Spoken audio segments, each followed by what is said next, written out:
मेरठ में कैप्टन मनोज तलवार का पार्थिव शरीर जिस दिन करगिल युद्ध में शहादत के बाद आया था, मैंने बहुत भीड़ में पीछे खड़े होकर वो शव यात्रा देखी थी और भीगी आंखों से एक छोटी सी कविता लिखी। कविता सुनाने से पहले मेरे दो निवेदन हैं। मैंने भगवान राम नहीं देखे, हमारे देवता हैं। मैंने भगवान कृष्ण भी नहीं देखे, हमारे देवता हैं। लेकिन मैंने अपने वो रक्षक देवता देखे हैं जो वर्दी पहनकर सीमा पर खड़े हैं और देश की रक्षा कर रहे हैं। ये हमारे रक्षक देवता हैं।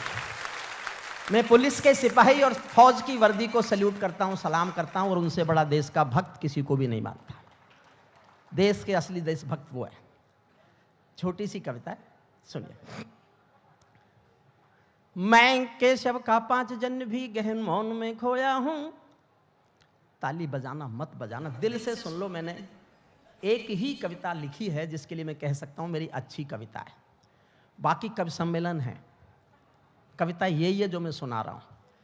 कविता कवि सम्मेलन से बड़ी चीज है, लेकिन इस देश में कवि सम्मेलन की मांग ज्यादा है तो कवि सम्मेलन ज्यादा होते हैं। मैं केशव का 5 जन्म भी गहन मौन में खोया हूँ। उन बेटों की याद कहानी लिखते लिखते रोया हूँ। उन बेटों की याद कहानी लिखते लिखते रोया हूँ। जिस माथे की कुमकुम बिंदी वापस लौट नहीं पाई, चुटकी झुमके पायल ले गई कुर्बानी की यमराई। कुछ बहनों की राखी जल गई है बर्फीली घाटी में, वेदी के गठबंधन मिल गए हैं करगिल की माटी में। पर्वत पर कितने सिंदूरी सपने दफन हुए होंगे, 20 बसंतों के जज्बाती बेटे हवन हुए होंगे। टूटी चूड़ी धुला महावर रूठा कंगन हाथों का, कोई मोल नहीं दे सकता बासंती जज्बातों का। कोई मोल नहीं दे सकता कोई मोल नहीं दे सकता बासंती जज्बातों का। जो पहले पहले चुंबन के बाद लाम पर चला गया। एक पल जीना मेरे साथ कर्नल साहब आपको सौंपता हूं, समर्पित करता हूं। जो पहले पहले चुंबन के बाद लाम पर चला गया, नई दुल्हन की से छोड़कर युद्ध काम पर चला गया। उनको भी मीठी नींदों की करवट याद रही होगी, खुशबू में डूबी यादों की सलवट याद रही होगी। खुशबू में डूबी यादों की सलवट याद। और मैं आज तक के इस महापर्व में अपने जीवन की सबसे अच्छी पंक्ति पढ़ता हूं। इस चैनल की इस महानता, चैनल की इस उदारता और चैनल के सामाजिक सरोकार के उद्देश्यों को समर्पित करता हूं। मेरे जीवन की मेरी सबसे अच्छी 2 पंक्तियां हैं, आपका प्यार मांगता हूं, सुनना। उनको भी मीठी नींदों की करवट याद रही होगी, खुशबू में डूबी यादों की सलवट याद रही होगी। उन आंखों की 2 बूंदों से 7 सागर हारे हैं। उन आंखों की 2 बूंदों से 7 सागर हारे हैं। जब मेहंदी वाले हाथों ने मंगलसूत्र उतारे हैं। जब मेहंदी वाले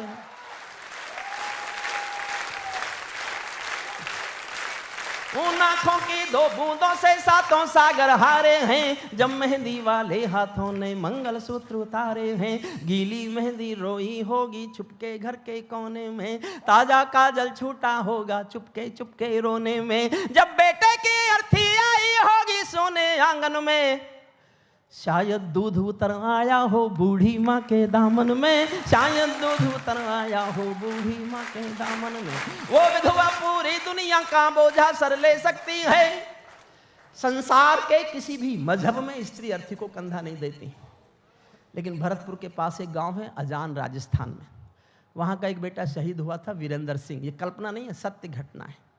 जब सेना पार्थिव शरीर लेके आई तो उसकी पत्नी ने शादी के दिन वाले कपड़े पहनकर शमशान घाट तक अपने पति की अर्थी को कंधा दिया। यह दुनिया की पहली घटना थी जब किसी औरत ने अर्थी को कंधा दिया हो। उसके बाद बहुत घटनाएं घटी, लेकिन जो घटना दुनिया में पहली बार घटे उस पर कोई क्या लिखेगा? वो तो स्वयं एक महाकाव्य है। मैंने एक पंक्ति लिखी है जो आपका लाड मांगती है, सुनिएगा। उनको भी मीठी नींदों की करवट याद रही होगी, खुशबू में डूबी यादों की सलवट याद रही होगी। उन आंखों की 2 बूंदों से 7 सागर हारे हैं। जब मेहंदी वाले हाथों ने मंगलसूत्र उतारे हैं। गीली मेहंदी रोई होगी चुपके घर के कोने में, ताजा काजल छूटा होगा चुपके चुपके रोने में। जब बेटे की अर्थी आई होगी सोने आंगन में, शायद दूध उतर आया हो बूढ़ी माँ के दामन में। वो विधवा पूरी दुनिया का बोझा सर ले सकती है। वो विधवा पूरी दुनिया का बोझा सर ले सकती है। जो अपने पति की अर्थी को भी कंधा दे सकती है, जो अपने पति की अर्थी को भी कंधा दे सकती है, जो अपने पति की अर्थी को भी कंधा दे सकती है। मैं ऐसी हर देवी के चरणों में शीश झुकाता हूँ, इसीलिए मैं कविता को हथियार बनाकर गाता हूँ, इसीलिए मैं कविता को हथियार बना। जिन पेड़ों ने पर्वत काटे हैं अपने नाखूनों से, 1 मिनट और मांगता हूं बस। कल्पना करो कैसे लड़े होंगे। ये देश है उन वीर जवानों का। जिन बेटों ने पर्वत काटे हैं अपने नाखूनों से, उनकी कोई मांग नहीं है दिल्ली के कानूनों से, उनकी कोई मांग। आदरणीय हमारे बड़े लोग सामने बैठे हैं, एक अनुरोध और करता हूं। मैं 40 साल एक यूनिवर्सिटी में प्रोफेसर रहा हूं। कहने के लिए जनता से मेरे पास केवल 2 निवेदन हैं। आपके आसपास कोई ना कोई ऐसा परिवार होगा जो करगिल में, पुलवामा में, उरी में, 71 के युद्ध में शहीद हो गया होगा। आप सब जानते होंगे ऐसे आसपास किसी परिवार को। साल में एक बार, मेरा निवेदन है इस चैनल के माध्यम से आज तक पर, मैं अपने भीतर जो मेरे पास सबसे अच्छा कहने के लिए वो कह रहा हूं। साल में एक बार आप पिकनिक जाते हो, कहीं जाते हो, त्योहार मनाते हो, एक बार साल में एक बार कुछ फूल लेके उसके घर जाओ और उससे कहो तुम अकेले नहीं हो, देश तुम्हारे साथ है, देश तुम्हारे साथ है। और दूसरा निवेदन है, आपको किसी बस अड्डे पर, रेलवे स्टेशन पर, हवाई जहाज पर, हवाई अड्डे पर कोई फौजी वर्दी में जाता हुआ दिखाई दे और आप वहां बैठे हो, खड़े होकर एक बार ताली बजा दो। सैनिक को लगेगा पूरा देश उसके साथ है, पूरा देश उसकी शुभकामनाओं के लिए तालियां बजाए। जिन बेटों ने पर्वत काटे हैं अपने नाखूनों से, उनकी कोई मांग नहीं है दिल्ली के कानूनों से। जो सैनिक सीमा रेखा पर ध्रुव तारा बन जाता है, उस कुर्बानी के दीपक से सूरज भी शर्माता है। गर्म दहानों पर तोपों के जो सीने अड़ जाते हैं, उनकी गाथा लिखने को अंबर छोटे पड़ जाते हैं। उनके लिए हिमालय कंधा देने को झुक जाता है, कुछ पल को सागर की लहरों का गर्जन रुक जाता है। उस सैनिक के शव का दर्शन तीर्थ जैसा होता है, चित्र शहीदों का मंदिर की मूरत जैसा होता है, चित्र शहीदों का मंदिर की मूरत। अंतिम पंक्तियां पढ़ रहा हूं। क्या ये देश उन्हीं का है जो सीमा पर मर जाते हैं?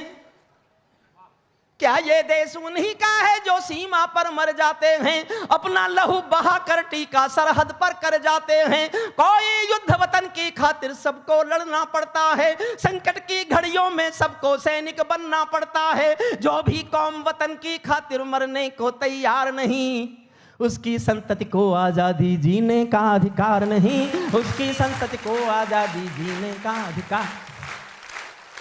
और समाप्त करता हूं, बहुत अच्छा लगा, सर झुका के प्रणाम करता हूं आपको, सर झुकाकर। कविता का संस्कार जीना, भारतीय संस्कार और संस्कृति को जीना है। सरकार देश सुंदर बना सकती है, देश कैसे खूबसूरत बनेगा, सड़कें कैसे खूबसूरत बनेंगी, हवाई अड्डे कैसे खूबसूरत बनेंगे, रोटी कैसे मिलेगी, ये सरकार का काम है, वो कर सकती है। लेकिन इंसानियत कैसे खूबसूरत होगी, ये काम केवल ऐसे महापर्वों से किया जाएगा। इंसानियत बचाने की कोशिश केवल अदब करेंगे और कोई नहीं कर सकता, कोई नहीं कर सकता। सैनिक अपने प्राण गंवा कर देश बड़ा कर जाता है। और साहब मैं कुछ खिलाफ नहीं बोल के जाऊं तो काय का हरिओम पवार। आखिरी पंक्ति मैंने जीवन में राजनीति पर सबसे कठोर पंक्ति लिखी है, सबसे कठोर पंक्ति है मेरी, और ये सोच के लिखी है कि मैं पढ़ा लिखा हूं, जिनके लिए लिखी है वो नहीं समझेंगे। आप समझ जाओ तो घनघोर तालियों से मुझे प्यार देके विदा कर देना। अंतिम पंक्तियां पढ़ रहा हूं।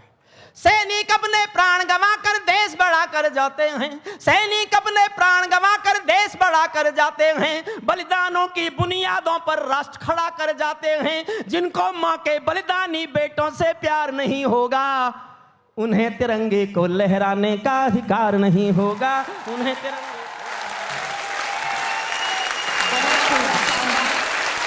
अपने जगह पर खड़े होकर वीर रस से ओत-प्रोत हमारे इन महान कवियों का धन्यवाद कीजिए कि आज एक अलग तरह का माहौल साहित्य आज तक के इस मंच से हमें देखने को मिला है। जी।